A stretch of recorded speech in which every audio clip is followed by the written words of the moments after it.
are back on the video here, and this video is going to be telling you guys how to get prepared for the fantasy event in NHL 25 this Friday. Guys, leave a like, subscribe if you have not already.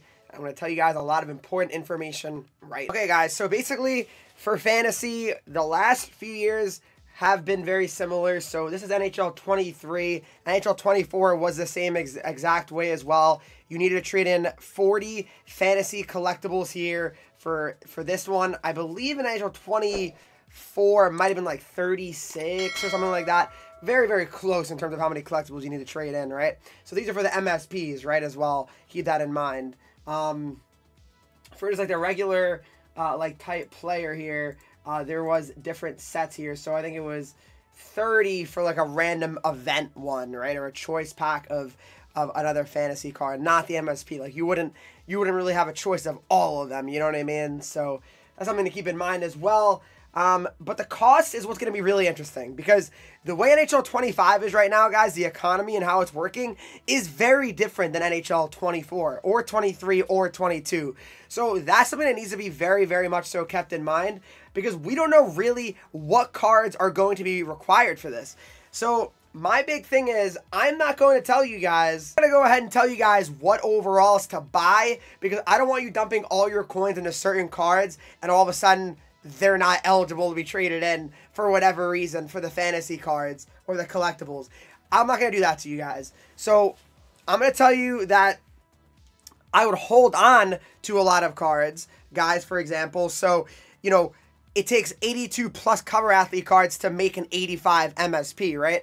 Obviously, 85 MSPs won't have the same value as fantasy cards, because fantasy cards are valued at like a million coins, right? Because the assumption is these cards have a chance of going to 99 overall, so the cost is not going to be the cost of, like, say, an 85 MSP. It's just not. They value the fantasy cards very, very high, which is fair to a point, but like right now, to make the 82 cover athlete cards, you need to trade in 679 pluses. My gut does say that you're probably going to be able to trade in any like gold players, I would assume. I would assume definitely probably 79 plus, probably 80 plus, maybe 81 and 82 plus. I don't think they'll do 83 plus trade-ins. I could be wrong, though, because that's obviously some of the higher rated cards in the game. Usually they don't really have sets for cards that really aren't, you know, there aren't that many out there to trade in usually. So, you know, we'll see if that's the case. But again, I'm not going to tell you guys to buy any cards. Just don't do it, okay? Because there's no guarantee, guys. There's no guarantee that the sets are going to be exactly like this. It could be a complete curveball. That's why I'm not going to tell you guys to do that. But hold on to your 79s. Hold on to your 78s. Hold on to your 77s. Hold on to your 80s, 81s. Don't sell cards, I would say, right now, unless you really want to cash out on how high the market is right now, because you definitely could make a lot of coins right now selling all these cards, which, I mean, is certainly not a horrible idea. I definitely understand why you do it, but potentially these cards could be useful for the fantasy event, or they could be not useful at all, and maybe the cards values will drop. So, I mean, there's a lot of variables here when it comes to it.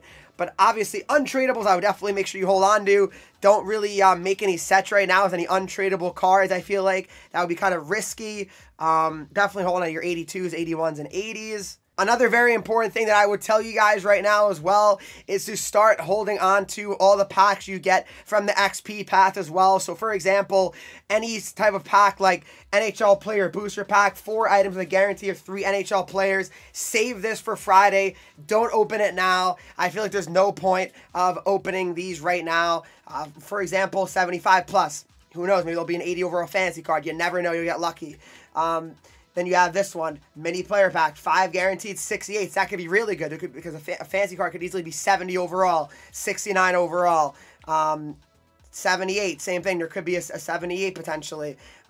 Same thing, 78 again, double 75 plus. Hold on to all of your XP packs. I really think that's a smart thing to do.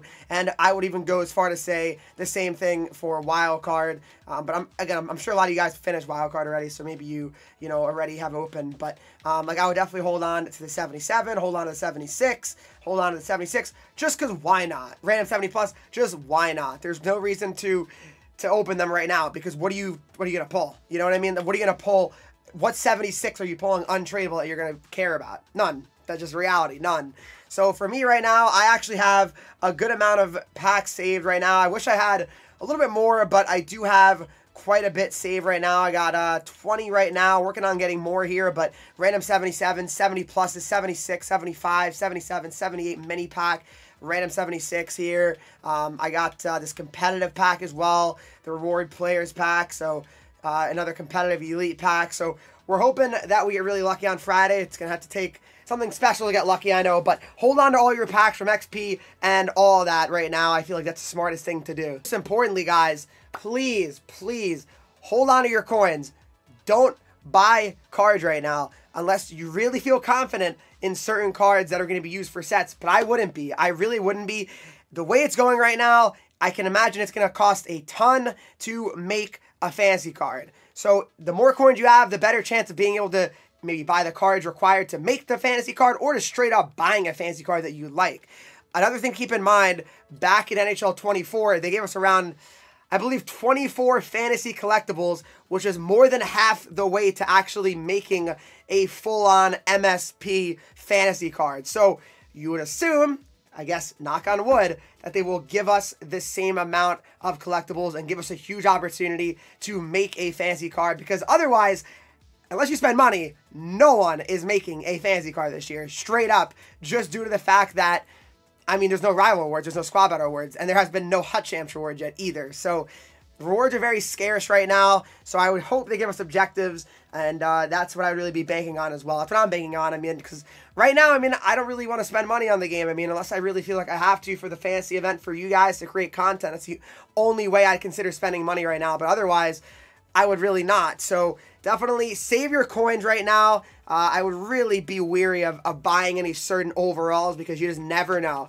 You never know if you buy all these 80s and then for some reason, 80s have no trade, and then you just feel like you wasted, you know, hundreds of thousands of coins. So I just want you guys to be in a situation where Friday hits and you're like, Henreek, what the hell? You told me to buy all these cards.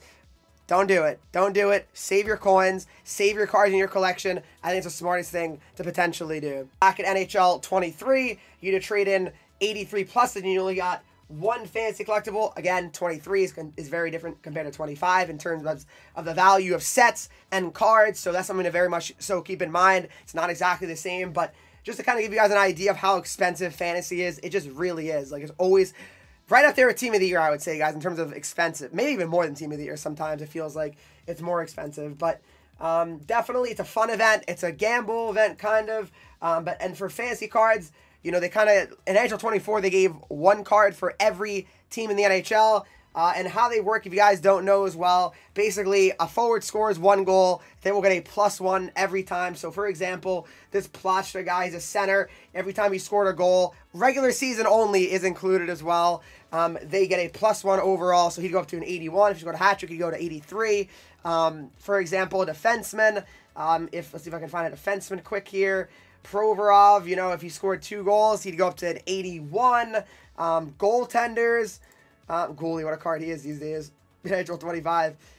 For a goalie, Tristan Jarry, every win is a +1. A shutout plus the win would be a +2. All right, so keep that in mind. But if you have any questions about fantasy, comment down below. Here to give you guys the best possible tips for the fantasy event, because we all know it's always one of the most exciting events of the year, and hopefully EA does deliver on this event. Guys, thanks so much for watching this video. If you did enjoy it, please make sure you leave a like, subscribe if you have not already, and follow me on Twitch, Henreek. I'm live there every single day. Instagram, Twitter, TikTok, and get 3 E's. And I'll see you guys all in the next video.